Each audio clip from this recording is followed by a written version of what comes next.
Hi there, my name is Scott McDonald, and today I'm going to teach you how to do corner pops on Trampwall.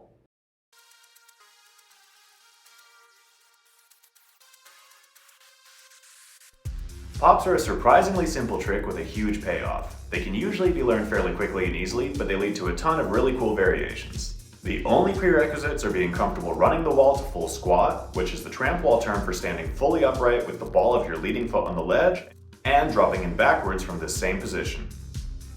As usual, I recommend wearing wrestling shoes and avoiding training in socks to prevent slipping. Also make sure that your shirt isn't too loose, because having it billow up like a parachute and blind you when you're coming back in from a pop is not a good time. There are actually a few different ways you can do pops. This video is all about corner pops, where you take off from a full squat position, stay relatively upright in the air, and then either replace the ball of your leading foot on the corner or put it on the face of the wall. There are also wall pops, where you start and finish on the face and stay more reclined in the air, like the ones you see Luke Diestel doing here. I'll be making a tutorial for those as well, but in the interest of keeping this video shorter, we're just going to focus on corner pops. With that in mind, I'm not saying any one technique is inherently better or worse than the others. If you watch the world's biggest pop competitions on YouTube, you'll see some of the best Trampwall performers in the world use all three techniques to reach crazy heights. I recommend experimenting with all of them and seeing which suits you the best. Let's get started. So, what are corner pops and how do they work? Simply put, a pop is an extension of a wall run that boosts you up into the air.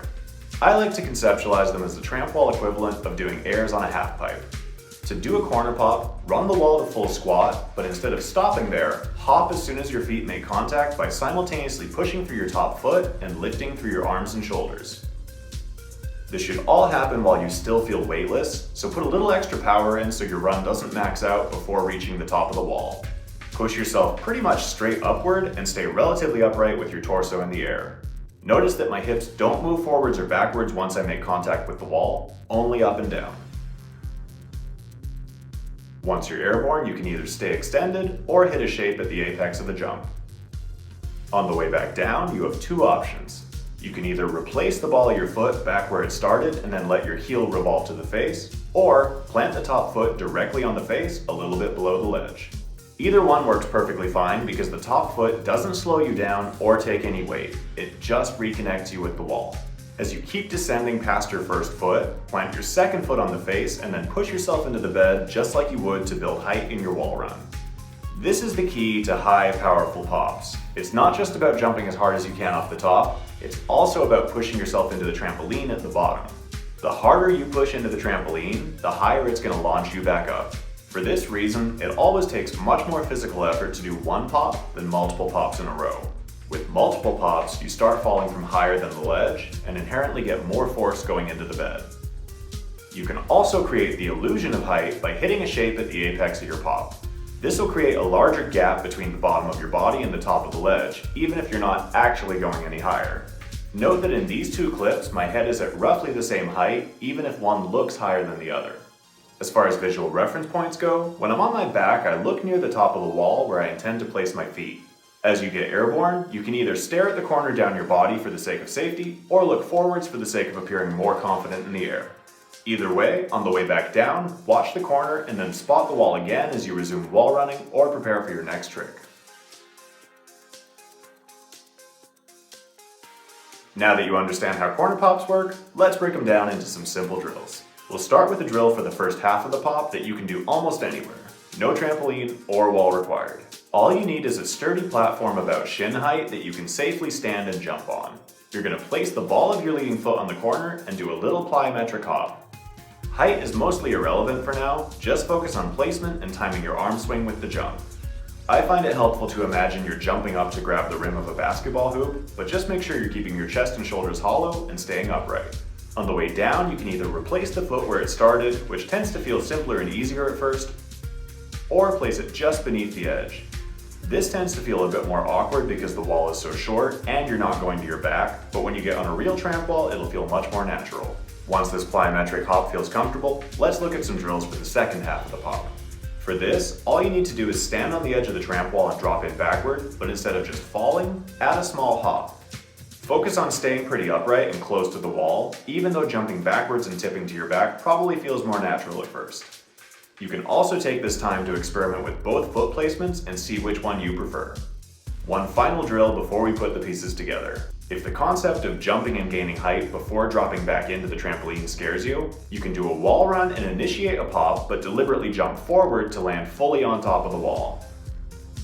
This is absolutely not the placement you want to use when actually doing pops, but it can get you used to running into your pop without having to worry about the return to the bed. Once you feel confident in all these drills, it's time to combine them. Drop into your wall run, and as you return to the top, pause momentarily and replicate the plyometric hop. Make sure you're doing everything very minimally at first. You don't even need to physically leave the top, you can just simulate a pop by focusing on swinging your arms and making sure your placement is correct. As you get used to it, start adding height, and as this segmented version of the pop begins to feel comfortable, smooth out the transition by getting rid of the pause.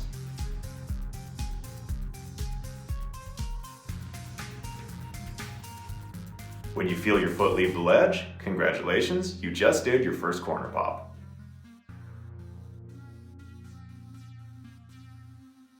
Let's take a look at some common mistakes people make when learning corner pops and how to either fix them or just avoid them outright. Virtually all of these mistakes fall into three main categories: placement, timing, and weirdly enough, arms. As far as placement issues go, the biggest and most common mistake people make in their pops is drifting away from the wall. This is extremely difficult to recover from. It usually involves either reaching an extended leg out in an attempt to get an anchor, skidding down the face with your foot and landing with your legs dropped, or dropping to the bed without making any contact with the wall. To prevent either of those from happening, make sure you're jumping upward, not backward, don't lean your shoulders too far back, and start very small with your pops until you can consistently find the wall on the way back down. You can also mess up your pops by jumping or reaching forward and landing with your entire foot on top of the wall. While this is fine to do as a drill to get over the fear, it's not how you want to approach your real pops. If you do find yourself going forward like this, just stay there. If you try to drop back in from here, you risk catching your heel on the corner and tipping onto your neck. But if you just stop, reset, and drop back in from the edge, you'll be safe. Remember that if you're using the foot replacement technique, you should be putting your foot in exactly the same place as it goes when you do a wall run. You can also avoid this problem entirely by just using the face placement technique instead of the top. As for timing issues, your pop should feel like one fluid motion from start to finish. When first learning, it's totally fine to segment the different components, but as you get comfortable, there shouldn't be any moments when you pause on the way up or down. Also make sure you're waiting to hit your shapes at the apex of the bounce, not the moment you jump off the top. If you try to hit a shape immediately, you'll kill your potential height and you might throw yourself off balance. Lastly, let's talk about arms. If you've ever seen a pop that looked mostly solid but still somehow came across as sloppy, they were probably doing something weird with their arms. Your arms should come up your front and down your sides, just like they would if you were bouncing on trampoline or jumping up and trying to grab the rim of a basketball hoop. They shouldn't be flapping around, hanging lifelessly by your hips, or getting actively thrown forwards, backwards, or downwards. At best, any of these will make you look unconfident and scared in the air, but they can also mess with your balance and make things more dangerous than necessary. Also make sure you're timing your arm swing in conjunction with the hopping motion instead of swinging them too early, or waiting until you've already begun your pop. Neither of these will help you gain any power or height.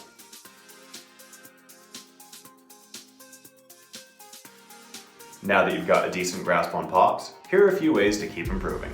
First off, try a few in a row. Consecutive pops tend to get higher, easier, and better in general, so try to do at least 3 if you're aiming to maximize your power. You can also use your pop as a setup to build height and power for other tricks.